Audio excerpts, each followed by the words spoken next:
All right. Well, good morning, everyone. I am Hillary Haynes with the Greater Bakersfield Chamber. Just want to thank you for taking the time to join us this morning. Before we get started, just want to go over some Zoom etiquette. If you guys could all go on mute, that will help eliminate any background noise, and we'd greatly appreciate that.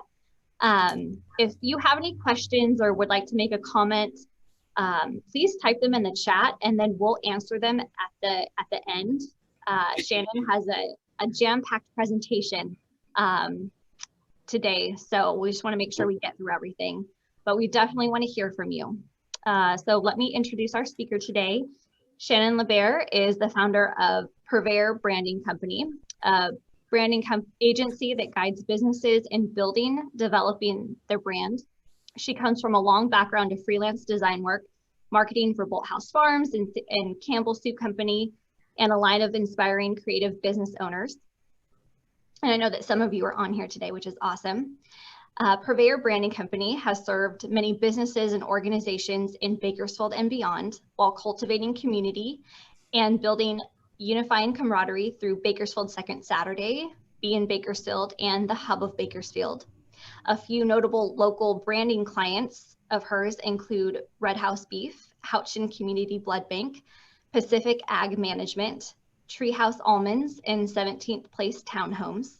And with that, I'd like to turn it over to Shannon to teach you to brand like nobody's business in 2021. Awesome. Well, thank you all so much for joining. I'm really excited to dive in here. And yeah, like Hillary said, it's kind of jam-packed because I couldn't take anything out.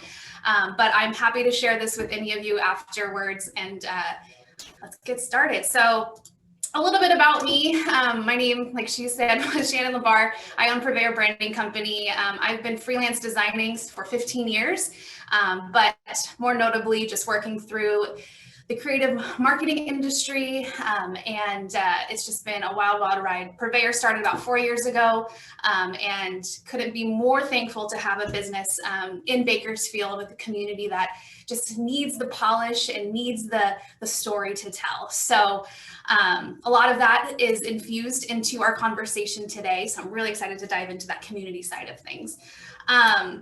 Kind of as we go forward, I wanted to really share 4 resources, and I can remind you guys of these if you need them afterwards, but a lot of my presentation today is built upon the certifications and these books that are on here today. So the godfather of branding, I like to call him, is Marty Neumeier. He's written The Brand Gap, The Brand Flip. I just took some certification courses with them, and just changes all of your perspective on all of this stuff. As well as building a story brand. I've talked about story brand for quite a few years now. We're also certified through them to teach the framework. And if you want to just change how you view branding, these 4 books will change everything. But I'm really going to give you the Cliff Notes version today of the things that you actually need, because you need some attention. So let's go through this. So my big question that I get all the time is, what is branding? It is a buzzword. We hear it all the time, and it's probably not what you think it is. So let's kind of go into the things that it's not. Branding is not a logo. However, logos are important. So let's just make sure that we're not talking just about logos.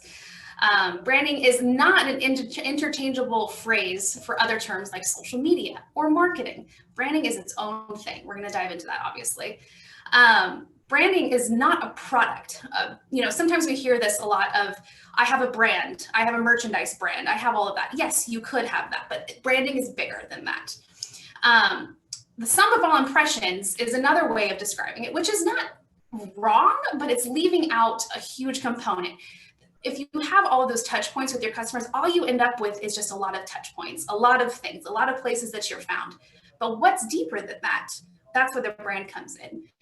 Branding is also not just a promise. It's important when you build a brand that you have a brand promise, that people can trust you, but that's just one layer of it. Branding is a relationship, but it's also not just the relationship. What is the relationship founded on?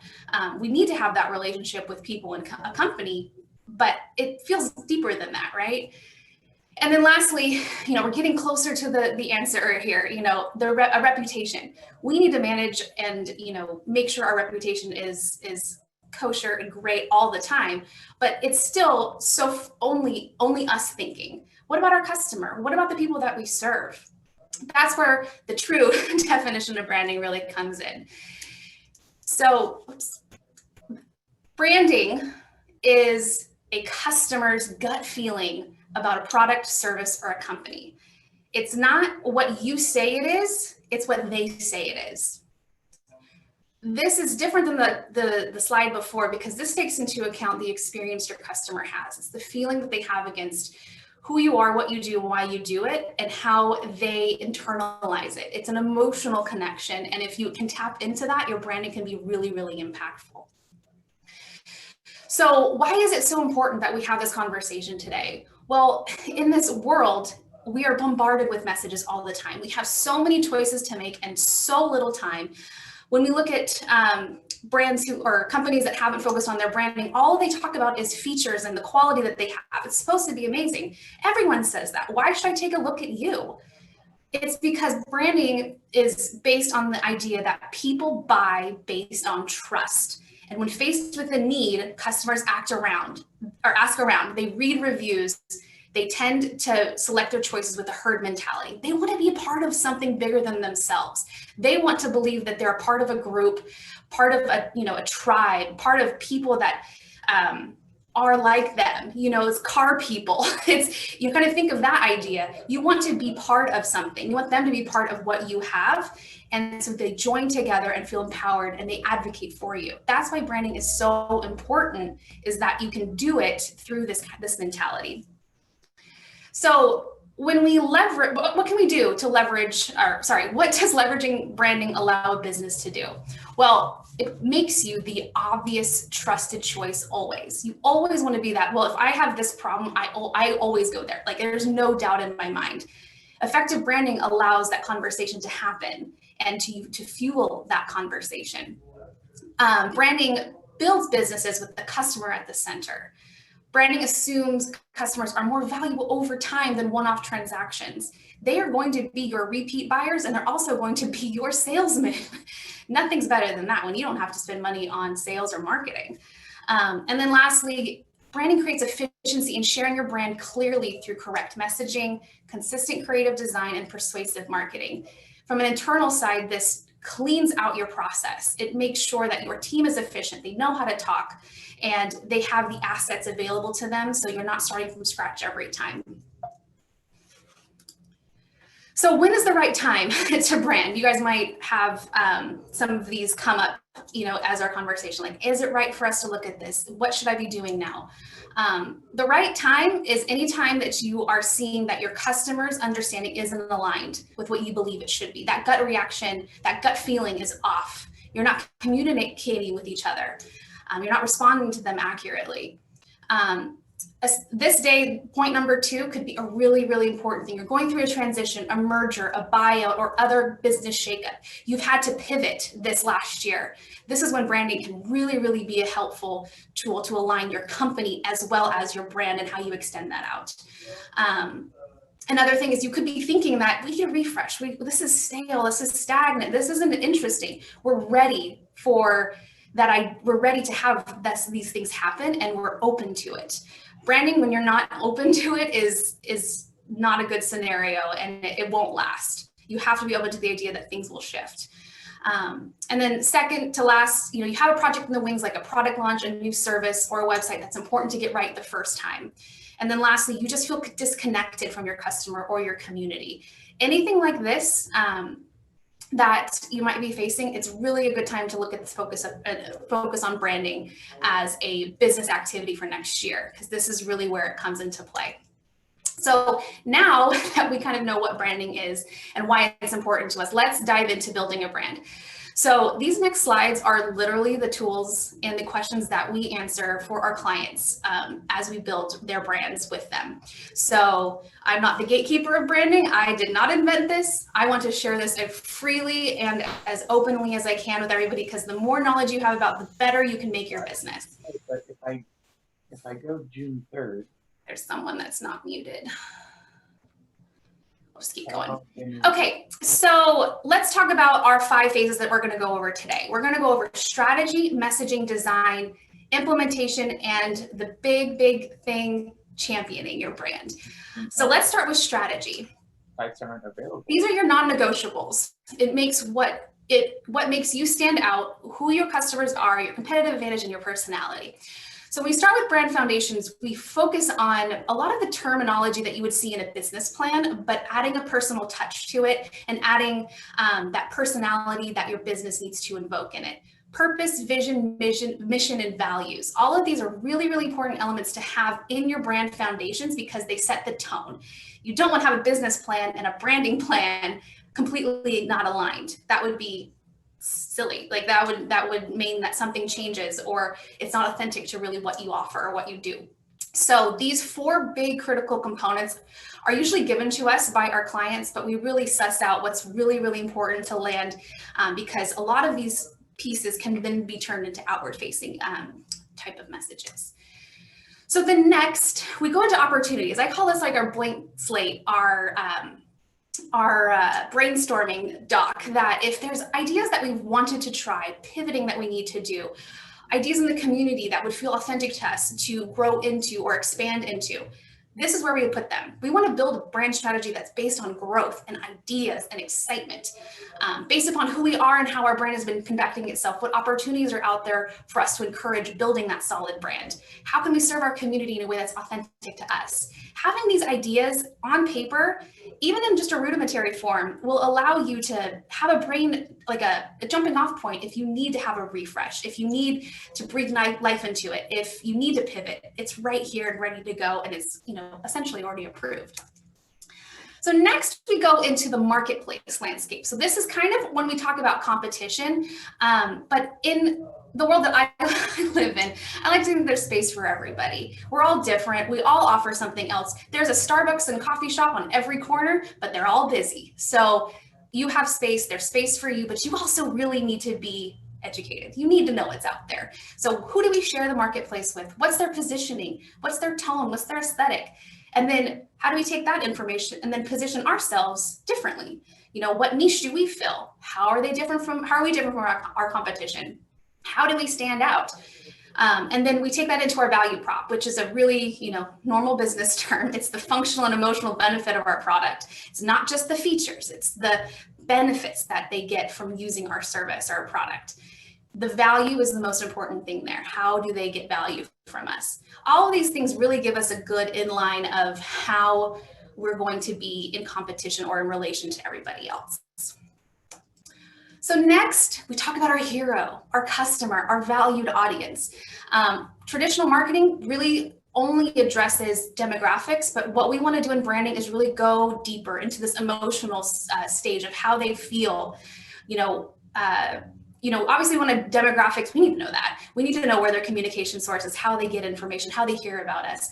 But we want to know who they are. What are they frustrated with? What problems are they facing? And then what do they want to be?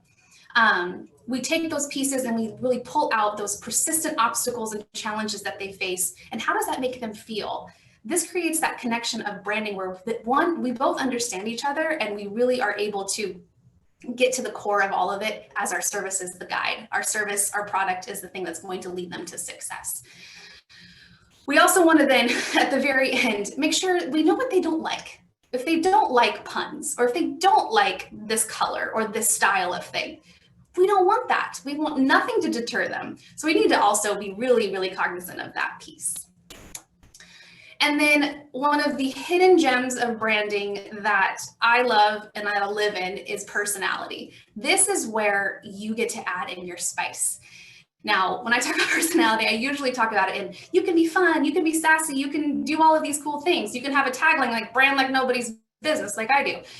But that might not be you. You might have a company that needs to be a trusted resource. You need to be a hospital that is, providing security and safety and health.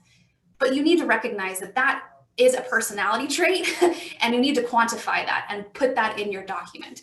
What are those brand words? How do you translate internal values into outward facing adjectives that you and your customers can use to describe your brand. These words start to be associated with you. You want to control that narrative. What's your brand promise? Like we said, it's not just a brand promise, but it's part of the brand strategy is your promise. How should they feel? What do you offer them? The voice, how do we want to talk about ourselves? Do we say puns all the time, or do we say something straightforward in layman's terms so we don't make them feel, less than or stupid? Who are we not? What do we want to avoid? And then one of my favorite questions that a lot of clients of ours have trouble with, but it's really fun because you get to really see their personality come through, is who is our celebrity muse? Who do we want to talk like? If we had a spokesperson, who would they be? You can have so many different ways of embedding this into your conversations and messaging. It's really a real fun tool to add that layer of personality. And then lastly, what is our aesthetic? How do we stand apart? What is the visual personality of our business? This leads us into design, of course, but we need to set the foundation. We need to know what works and what doesn't work here.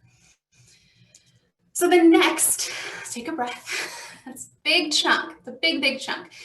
We take those foundational pieces, we throw them into outward facing pieces in words, which is messaging. So a clear message is crafted to shape the customer understanding of how we're helping them survive and thrive. So a lot of this information, comes from the book Story Brand. And I encourage all of you guys to read that book if you really want to level up your messaging. I have about 10 copies at my office that obviously are for the taking. So if you want a book, let me know. But this is a beautiful, beautiful way to really show your business in a storytelling manner. So while strategy is foundational and for internal use, messaging builds the dialogue your business will use to tell the story of your business. Our brains are hardwired for stories. We want to see problems resolved. We want the hero of the story to win the day. The hero, reminder, is our customer. You are helping them succeed. So how do we tell a marketing message that's going to make them feel that? The customers are our heroes. We want them to understand that we believe in them and we're there to help them through that. They have to purchase or work with us. So how do you take all of that context and put that into a message? Well, StoryBrand will teach you, these 7 parts, but it's really about defining that want of our audience, our hero. It has to be generic. That want has to be generic, but it has to be specific enough so they understand what it is. We want them to have a sense of desire. If you said you understand who I am and what I want, tell me more. So then we talk about their problems. The second we stop talking about those problems, they tune out because they're like, hey, you said what I want and you said that this is not like a conflict. So whatever, I don't need you anymore. They're off to the next piece. You don't want to be doom and gloom about the problem, but you want to agitate it because they want to see a resolve. Think about all of this in the context of how you view stories or movies that you've watched. Think about Star Wars. Luke is our hero. He wants something. He has a lot of problems and he needs to meet a guide. He needs to have someone who empathizes with him. So now that we've recognized their problems, we can meet them with empathy. When you position yourself as the guide in your customer story, they feel like they found the hope and the help they've been looking for. It's a sigh of relief. We want them to be like, oh, thank goodness I found that company. Thank goodness there's a service out there that can help me through this rough patch. From there, we need to tell them how they can find success. Give them the steps to purchase from you and end with them better off than how they started. That's that transformation we want them to see. We need to tell them how to get to that. So the next,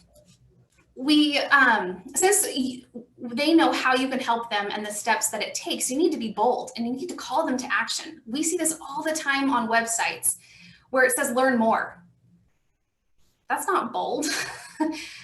Ask me to buy from you. If your message is compelling enough, buy from me, donate to us, set a meeting up. Don't skirt around it. Don't think that you're hurting anybody's feelings about being aggressive about it. You're in business to make money and to sell things. Let's cut the crap. It's fine. Be direct. The point is to give something customers can clearly accept or reject and not dilute that call to action.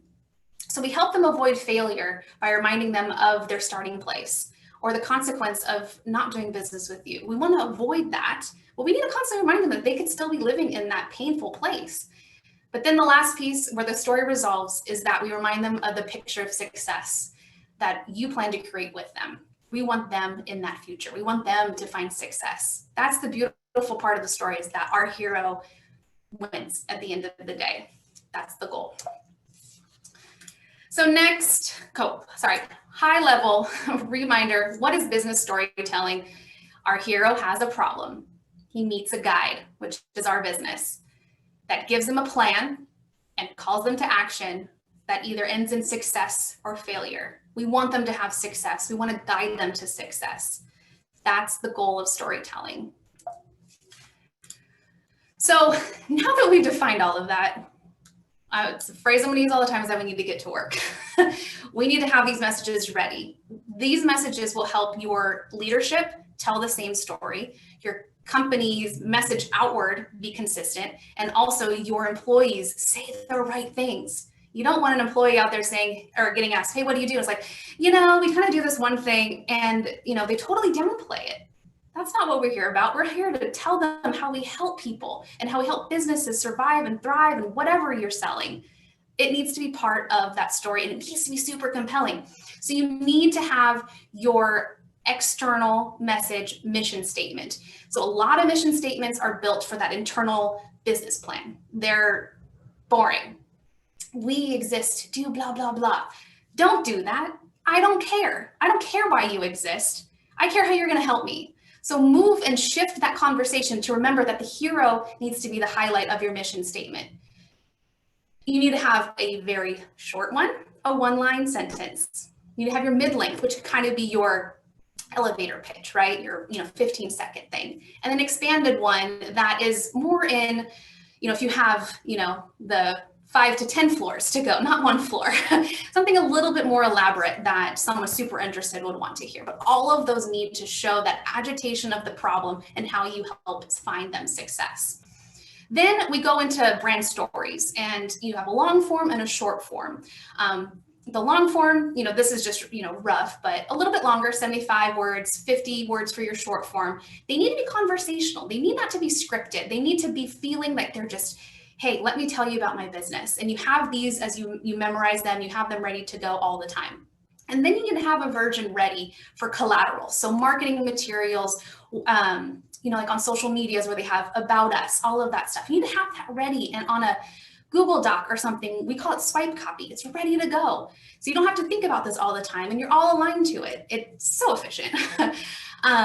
Then a tagline, something like this can exist in your design material, your website, your social, your underneath your logo, that first thing that people see when they go to your website in front of an image. It's that punchy statement that puts your hero's success front and center.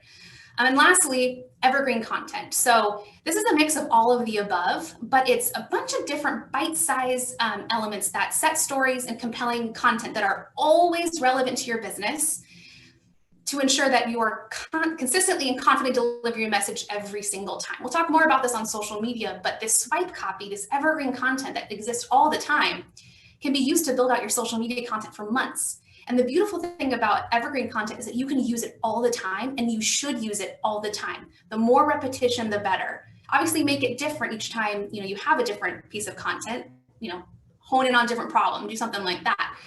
But what this does is it gets people associating with you, how you serve them all the time. So it's really effective use of time to do all of this in the front so that you save time later. Your messaging must be written in your tone and with your brand personality. Without it, you sound generic and robotic. The tools that I've given are very formulaic, and they're there for a reason. You don't need to, I'm your guide. You are my hero. Don't do that.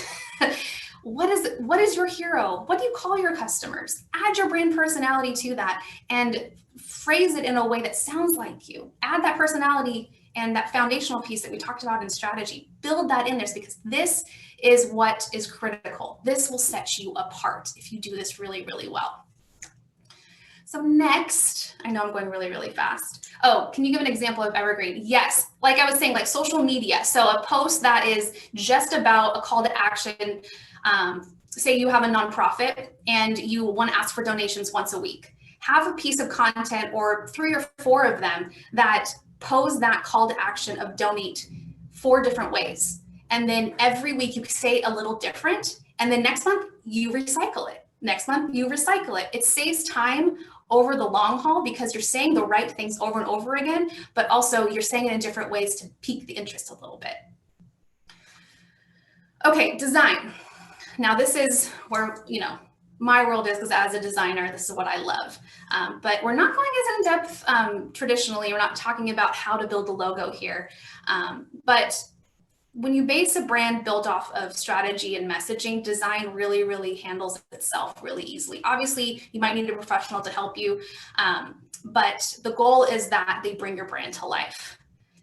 It must add to your experience, it must be memorable and consistent. So now you can talk about logos. This is the time. Great logos are created within the context of your brand. They can be scaled up or down and applied infinitely. You have tons of options and they're always available for you. You can be consistent anywhere, anytime, anyway.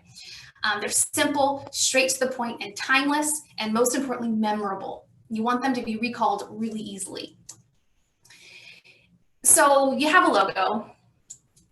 What now? I could look at it and say, hey, I don't really like it, but you might like it and your customers might like it. Whatever, it's fine. You have a logo, let's talk about it.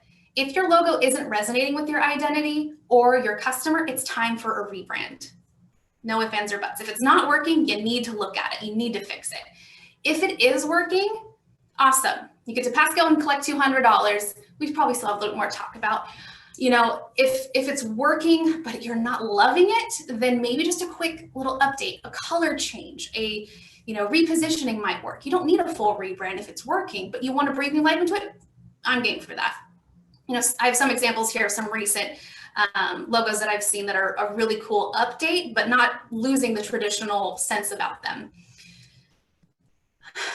What do you do when you have a logo and that's all you have? We need to build ways of how to use it. Building a brand style guide is a really pivotal thing that most companies don't have. A style guide is a one-stop shop to show how your brand is built visually. It creates consistency, ease of use, and offers your team education on getting your aesthetic right each and every time. When I was working at my old job, I was a graphic designer. I had no say in how the brand was going to be developed and look like, but I had to apply it everywhere. I had my style guide literally printed on my desk, and I had everything I needed to keep me on brand. When you have several graphic designers, they need to be speaking the same language, and a brand style guide will help you do that. Visual style layouts are in here, collateral design, social media layouts, printing guidelines, and merchandise. Branding is not, getting a tchotchke or a printed t-shirt. Branding is making sure that that's connected to your broader business and that everything is congruent and consistent. The idea is that you can give the style guide to anybody, any printer, any designer, and they can make things for you that are right the first time.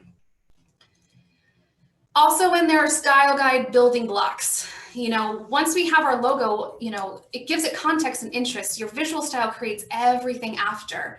These live in your style guide as well. Your color, your photography, your typography, your illustrations, your patterns. If you don't have these elements listed for your brand, you're doing your design and your overall way about telling your visual story a disservice. You really need to go this deep if you really plan on leveling yourself up next year. So like I said, there is a lot in design, and if you have a team, you need to give them the tools. If you don't have a team, then you need to trust somebody to help you build that out. But at the end of the day, consistency is king. However basic it is, even just identifying your colors and your fonts and the logo you use all the time is enough to get you for a really long way until you can invest in further exploration or build out. Okay. Implementation. This is what people come to me for. 9 times out of 10, they don't care about anything before. They just want that website. They just want that thing. Then I have to wheel them in and say, hey, hold on a second.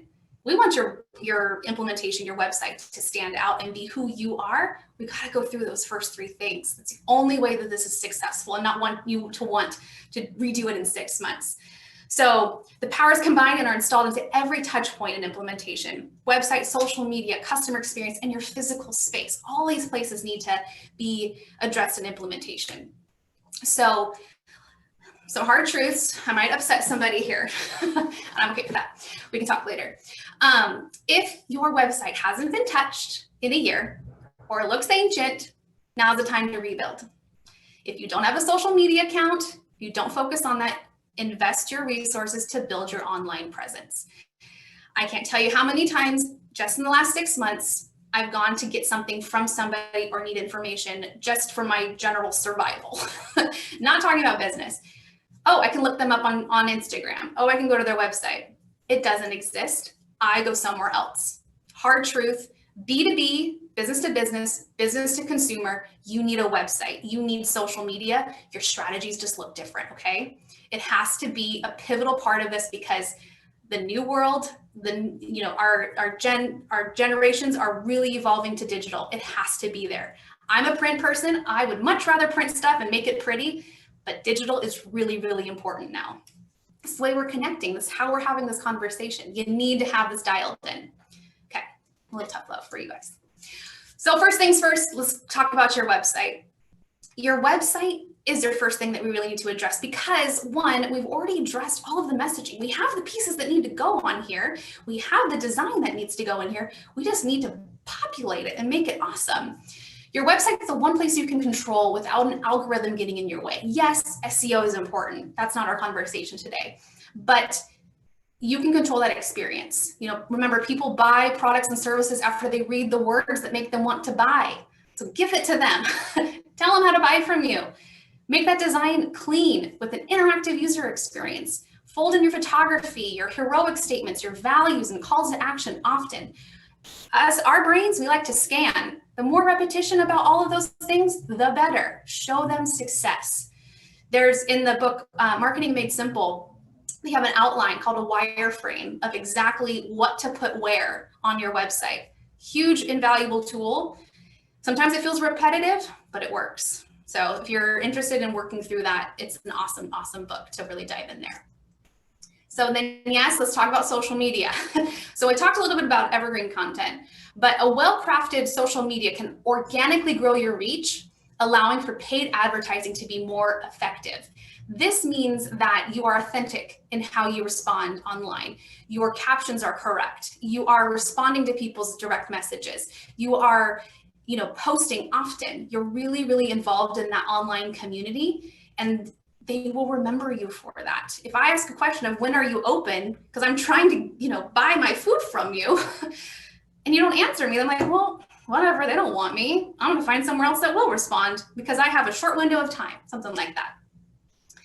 Using messaging you're crafted already, this is why messaging is so important. You're evergreen, peppered in all the time. This repetition allows your viewers to be continually reminded of how you can serve them and guide them to success. You can easily build out months worth of content strictly on evergreen. And this allows you to have those, those more important pieces of content.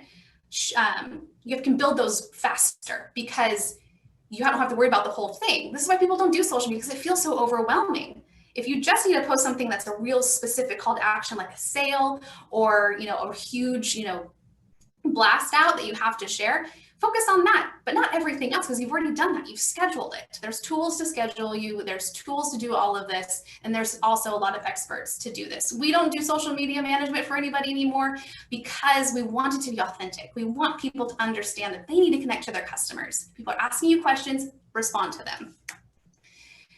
And then even your space needs to be on brand. Branding lives in the physical world too. Signage, merchandise, the style of your office, all of those subtle elements add up to a feeling that someone gets when walking into your office or store. These days it's obviously a little different, but you want it to feel like that gut feeling of like, this is what I was searching for. This is amazing. This is what they portray online, is what they have.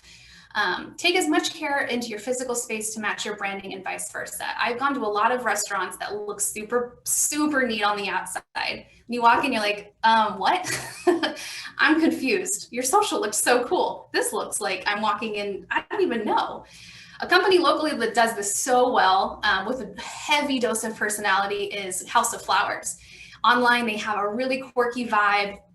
They show their product often, and then you walk into their doors and it's just as eclectic. It's just as fun, but it's also just as focused on the product as they are online. Look at their socials and see how they do it.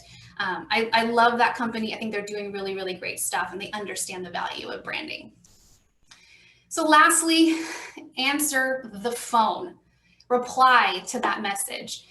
As tone and writing is a way to show your point of difference, so is how you interact with your customers, both in person and online. Customer service is the first line of communication back from your customers to see if they are understanding your point of view. If your brand is resonating. If something's not aligned, you get it right out of their mouth that something's not working. You can revert back and see, hey, where is this falling? Where is this not landing? Bridge that gap. Always address it. Because the more you don't address it, the more you can't manage that reputation, then it gets out of your control. Control the narrative. So this is our final section. Hopefully you girls are hanging with me. Champion. Now it's time to share, grow, and ensure your brand is healthy. With empowered customers, you guide with a proactive and authentic spirit as you grow. The primary good that a company can offer its customers is empowerment. Yeah, the lesson with her daughter or something like that. The best brand builders see greatness in their customers and figure out ways to enable it. Now, this could sound a little, mischievous, or we want to, exploit our customers, but we kind of do. We want to know what makes them tick, and we want to enable that to our advantage. We want to empower them to see us as providing greatness in their life and furthering their success. This all works also is really important for employees. Empower your employees to be brand advocates. They are your first line. They're talking about their jobs and what they do every day. You want them to be inspired by what they do, even if it is menial, or it could seem menial. Give them something to believe in. That's why branding is so beautiful. A team that understands who they serve and why they should care are more invested in the success of a business. With that empowerment, they follow the same trajectory and want to see your customers go from interested to invested to empowered. How do you do this? Involve them. Get them on, the brainstorms of how this brand is being built. Don't keep it, at sea level. Bring them in. They know your customers better than your top leadership. Have them have a voice. Share your brand with them. Involve them in the process. Make sure they know how to tell your story frontwards and backwards. Have them answer the phone consistently. Have them understand why you guys do what you do. If you shift your messaging, make sure they know why. Make sure they know what that new messaging is. Don't keep this from them. They need to understand it, because they will tell you how they feel about it and if something needs to change. You also consistently bridge those brand gaps. Something that I want to bring everyone's light to is that it's really important that there's a champion within your internal organization that looks after the health of your brand. This is not a normal position, but it can be also the idea there's a council ahead. So it can look like a brand council with top leadership, or a unique position of chief brand officer. This sounds like this is for some hoity-toity, startup in San Francisco or something, but it's not. It's for everybody. You need to have a council or someone wholly invested in building the brand. The goal of a CBO is to bridge that gap between logic, which is the strategy, the measurement, the tactics, and the magic, which is understanding your customers' side of things, that creative quality, that feeling. A lot of, left brainers are like, feeling, oh my gosh, no, our brand has no feeling. That's impossible. It does, it can. And if you have a CBO, their brains, are wired to see the gaps, to bridge those gaps, and to see the full picture of everything. It's a lot more in depth than this, but if you are looking at the future where brand is really important to your company, consider researching a chief brand officer position or brand council. It's really, really cool. It's something super new and creative, but it's also not new, because we all need to look after our brand, but let's have someone that's in charge of it. Okay,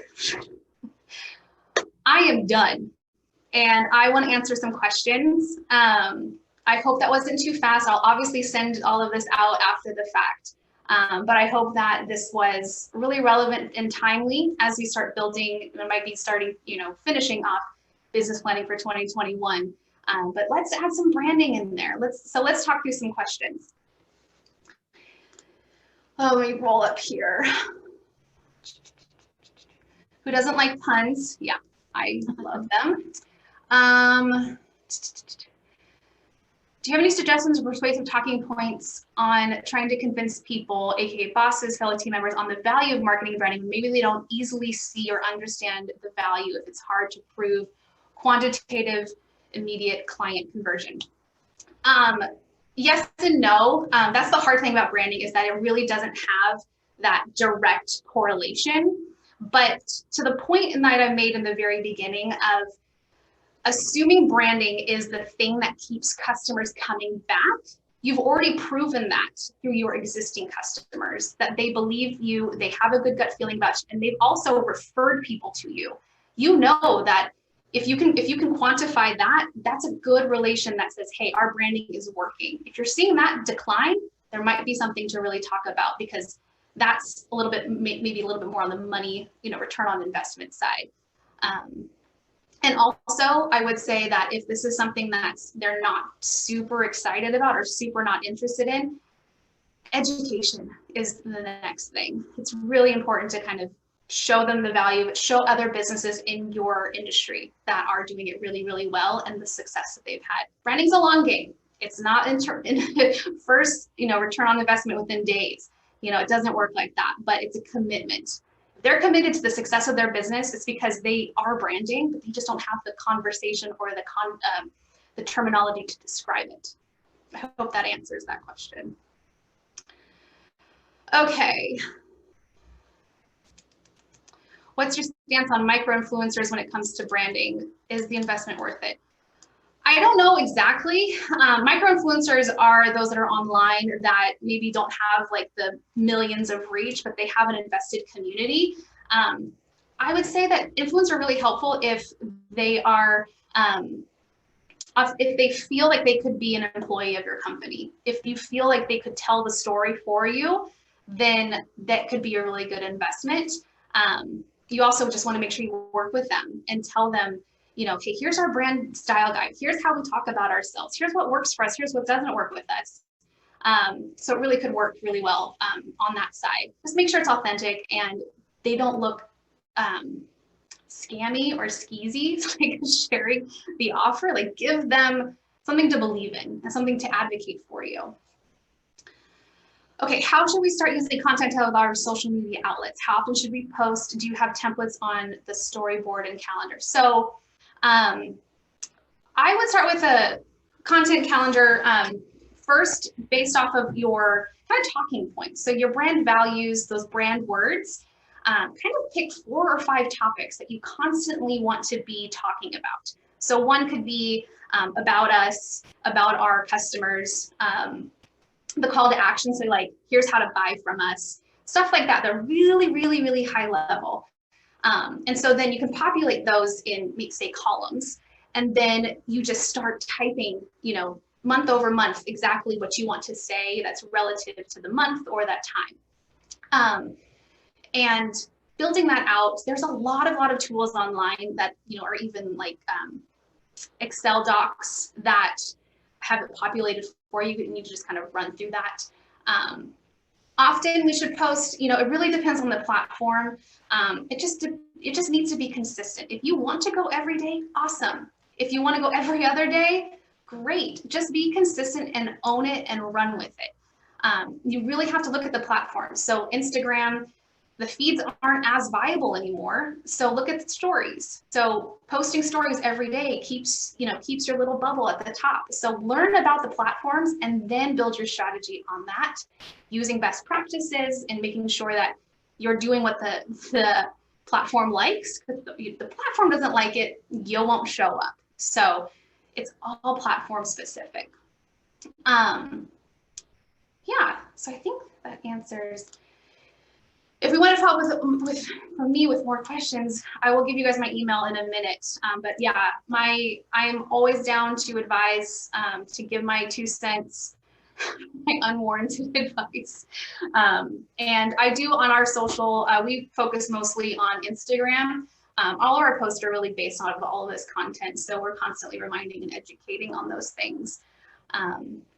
So is there any questions? I think we have a little bit of time. If you guys want to go on the video or just through audio, I'm happy to have discussions, or, if there's something that you're, something that wasn't clear in this conversation, or if you have an actual example question that you want to run by the group, let's do it.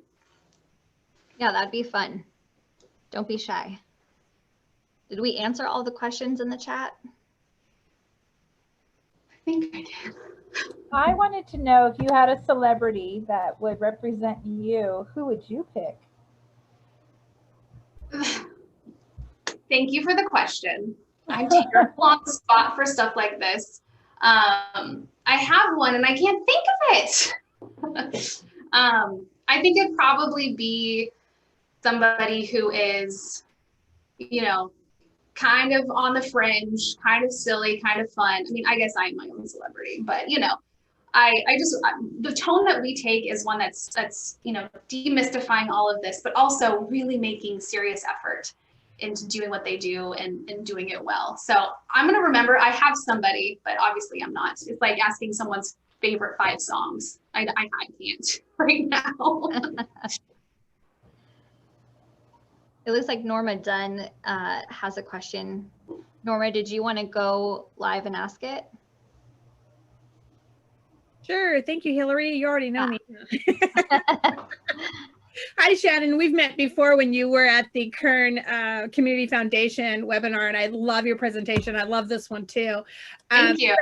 Again, we're a nonprofit, and the services we provide technical assistance to small business and particular women, low-income veterans, and also assist with nonprofits either launch or scale their businesses up. So again, we don't that is our service, so we're service oriented. And we're really trying to right now, and we're all social media outlets. That was my question before about all the different social media outlets, but we also are finding out that part of our target market don't use social media. And I know the branding, and I mean, we work really well with the Bakersfield Chamber and so forth, but I'm just trying to find out if we have someone that's not in social media or in that realm, what other ways other than collaborating, or what would you suggest? Yeah, that is tricky because, the marketing talk is always in that social media realm. And if they're not there, just like social media, you gotta go where they are. You've got to have a way that connects where they live, where they consume content. It might mean kind of going in traditional sense, kind of guerrilla style with print, or, little gifts left on their doorstep or something like that. Like thinking about those different ways of what did we do to market our businesses before social media? That stuff still works. It's just we don't focus on it as much. Another kind of concept that can still leverage social media so you still have the viability in what you've already done is building that up to really have those people that are associated with you on social media be your brand advocates. So they are essentially unpaid, but they believe so much in you that they will sell, the exposure to, kind of like the influencer idea. They will find people. You can call people to action on stuff like that. Hey, we're looking for some, for X, Y, and Z people that might not necessarily be on social media that really need help. Be open about that. Tell them exactly what you're looking for, because the second you start saying that, the wheels in the brain start turning. Like, hey, I know this person's not on social media because they want nothing to do with it, but they have a business or they have a need. That's, you can build a referral network kind of in a traditional way too. But again, just kind of meeting them where they're at. I know that's not a super specific example, but guerrilla tactics, are really fun and invigorating. And you can even, pose that question to your social audience, like, hey, how would you get reached if you didn't have social media? Use it as an experiment to see, what things you're not thinking of. And have fun with it. Again, have fun with the marketing, because that is going to bring more life and also make you stand out, because it's not so stale and it's not boring. Breathe new life into it. Think about it, kind of turn it upside down, I guess. Yeah, thank you very much for that. And again, the chamber is our biggest cheerleader also. So when you talk about them, people advocating for you, and we advocate for them, they advocate for us. So building those relationships, I think it's really, really important. But thank you very much for that insight. I appreciate it. Yeah, you bet. Social scheduler program. Yes, there's a bunch out there. I personally use a platform called later.com.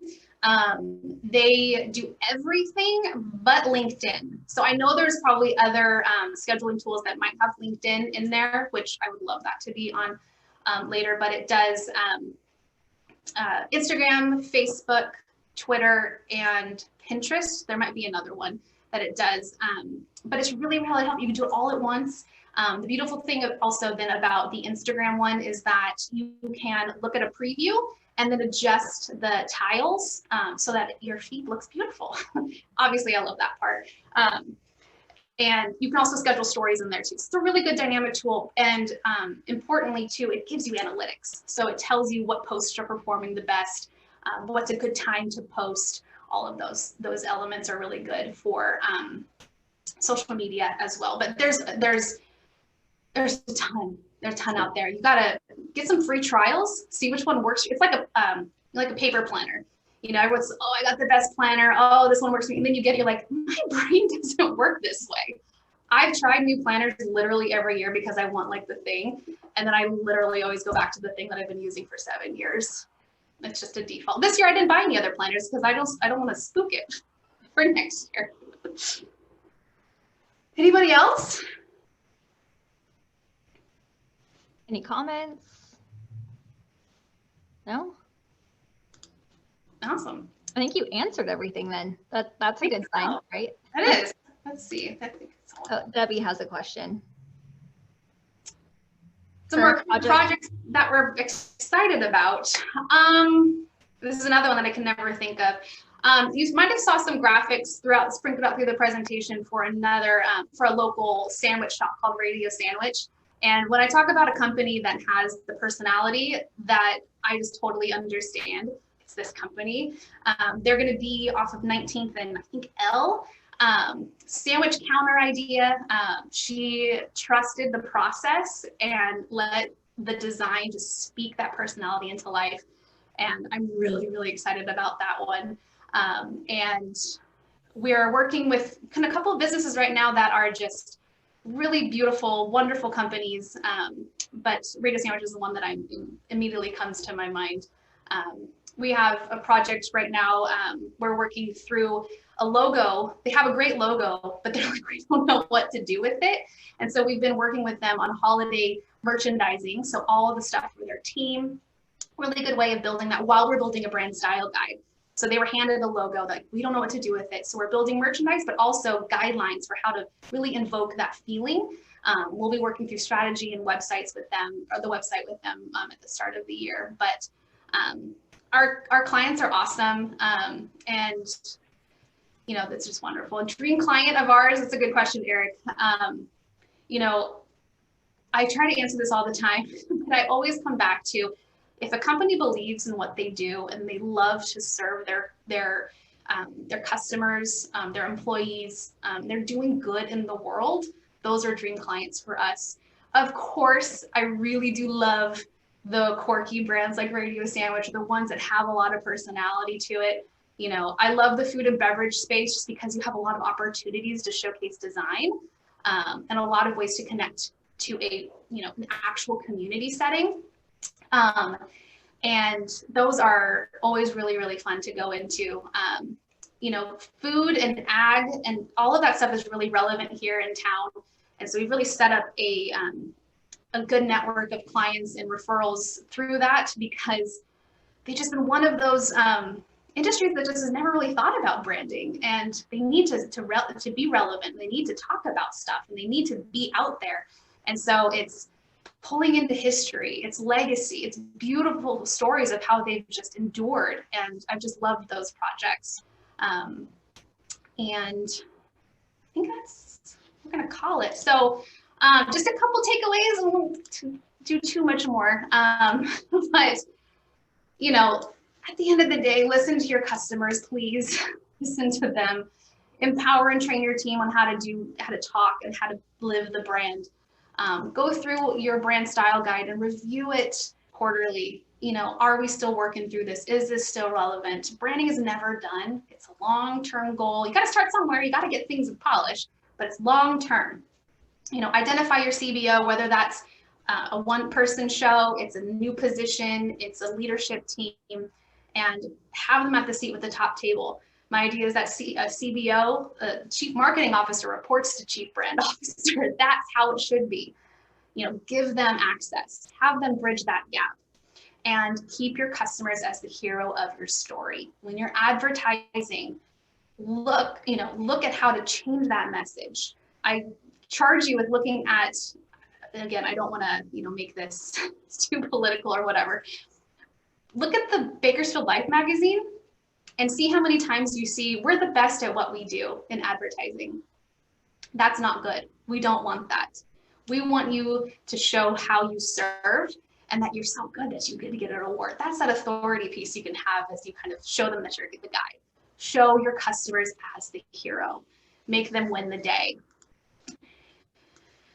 And like I was saying, if this is overwhelming, it should be. It's a weight. It's an important weight that you need to have on your shoulders as you're moving into this next year. So do something about it.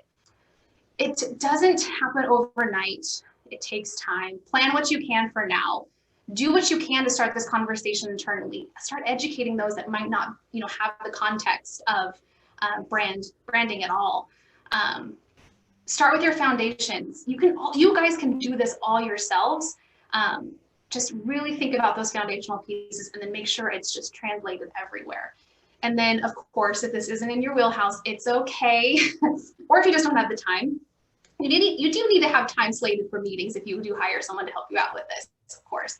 But invest in hiring a firm that knows how to bring your story to life. If I can speak anything, we're available, but also look local. Hire local creatives, hire local people that understand your brand, because the beautiful thing about Bakersfield is that we know how to talk to each other. We know what this we have a project for Bakersfield right now, and I have a copywriter who I think we've spent about 4 or 5 hours of me telling him my position on how Bakersfield likes to talk about each other and our challenges and how we kind of hate ourselves but love ourselves at the same time, and how do you envelop that in copy? It is very challenging. So if you have someone that gets your community, even if you've joined us from a different community, get someone local to really get those ideas out there, because they can translate it that well too. And on the other selfish note, we need more creative people in Bakersfield, and they will leave us if there's no jobs for them. So hire local always. And thank you guys so much. It was my pleasure to give this. My name is Shannon LaBar, Purveyor Branding Company. We do all of this work for our clients. I don't want to be salesy at all, but if you're looking to get this leveled up next year, please call. Even if you don't have a project and you just want to kind of shoot the breeze and kind of have me look at stuff, please email me. hello@purveyorbranding is my email. And again, we're online on social. You can probably find me in a bunch of different places. So again, thank you all. I love you all, Bakersfield. You're amazing, and I want to see you survive and thrive. So with that, I'll stay on for a little bit longer if anyone has any questions, but I practiced this before and I was like an hour and 15 minutes, and I'm like 1 minute over with questions. So I just have to say that. I love that you did your ask at the end. So you take your, it's all, you have your branding, you did your ask. Well, it's all about you guys. Well, awesome. Thank you, Shannon. And thanks everyone. Thanks everyone for attending today's branding webinar. Lots of great information. If you have questions, Shannon, they can email you, and then we'll be sending out this presentation to everyone who registered, and then we're also uploading it to the Chamber's YouTube channel. So if there's something that you wanted to go look back on, you can view it there. I just put my contact information in the chat. So if you have any questions or ideas for future educational webinars, please reach out to me. We want to hear from you. But with that, I hope you guys all have a great day. Thank you and be well. Thank you. Bye, everyone. Bye.